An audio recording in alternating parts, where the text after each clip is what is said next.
Does anybody have any questions, comments for Mr. Schott? I do. In reviewing the list of bills, Mr. Schott, the one check number, you know what number I'm about to read to you. Yep. 88683 for $2,500. That's scheduled to go to the 360 group, correct? Correct. And that's for the retainer fee that they made their first request for their That's retainer. would be the very first payment to them. All right, I'd like to maybe talk to the board about this. We're not contractually obligated in any real way to actually pay that money right now. That contract was never actually submitted nor approved by the board. The board approved hiring the group. The contract itself never came across the board's table. So that contract was never legally ratified or approved by the board. So I would like to maybe just put a hold on it or table that check until we, decide where we're going further on. We can do that. Do you want to comment on that, Mr. Well, Dice? you're not voting on them tonight, No. correct? No. not very So much. you No, understand, okay. no, but for fellow board members, Mr. McIntyre is saying that the actual contract with the 360 group was not technically board approved, just the hiring of them was board approved. Is it null and void?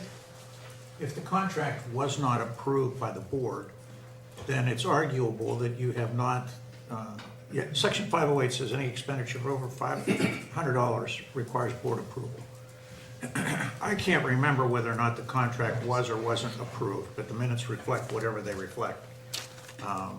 If it has not been approved, then you're correct, that it's voidable.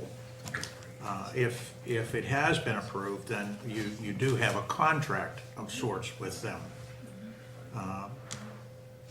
And it appears to me that they've made some attempt in reliance upon the contract to secure potential buyers. At least that's what we've heard. I don't know the names of those individuals. So, you've got a thorny issue at this point, but if your assertion is correct, then you've got a voidable contract, voidable, and that you can disavow it.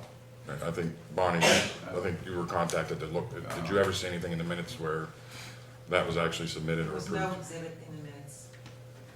I can pull the minutes if we'd like to look at them. Mr. Lepsovich would like to comment. Mr. President, I was on the board, and I seen the contract afterwards. Scotty Williams and Bill Short both signed that contract, so I think it's binding if the president of the board signed the contract. That's my opinion. So if the contract wasn't actually seen by the public or the board in its entirety and voted on, then the corrective action is to actually vote on that to correct the issue, because that still doesn't correct the issue if the contract wasn't actually recorded in the minutes as being voted on. I understand that, but I'm just saying it was signed by my president. Yes, that's correct.